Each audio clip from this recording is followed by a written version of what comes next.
Good evening. Here's why you should read Young Goodman Brown. So the first reason you should read it is that it's a short story. It doesn't take that long to read, unlike other books.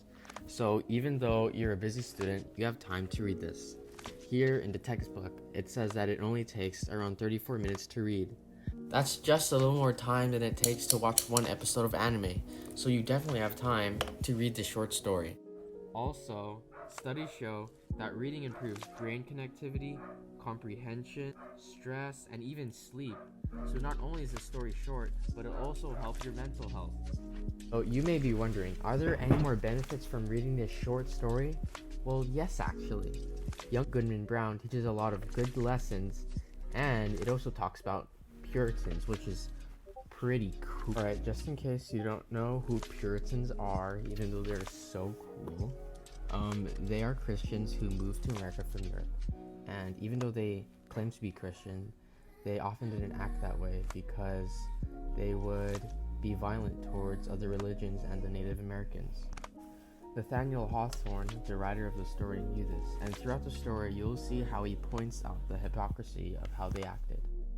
Sometimes we Christians think that being Christian is good enough, but if we apply this lesson, many of us would be better representatives of God. We had two other life lessons in this story. First one is that everyone, including you, make mistakes, so you shouldn't be too judgmental on anyone who makes a mistake. Here's a short excerpt from the story. The next morning, young Goodman Brown came slowly into the street of Salem Village. Staring around him like a bewildered man, the good old minister was taking a walk along the graveyard to get an appetite for breakfast and meditate his sermon, and bestowed a blessing as he passed on Goodman Brown. He shrank from the venerable saint as if to avoid anathema. Old Deacon Goodman was at domestic worship, and the holy words of his prayer were heard through the open window. "What God doth that wizard pray to?" quote Goodman Brown. So I won't go too deep into it since I don't want to spoil it. But Goodman Brown had seen these people commit a sin, and he was basically spending this time judging them. And as you can see, this judgmental mentality is not having a good effect on him. It says that he was staring around him like a bewildered man.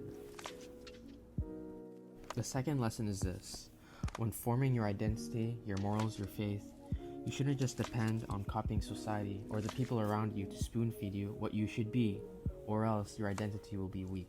When forming your identity, you also need to find things out for yourself. For example, Goodman Brown's faith was heavily reliant on the Puritan society and the pious and holy members of the church, such as the deacon and his wife.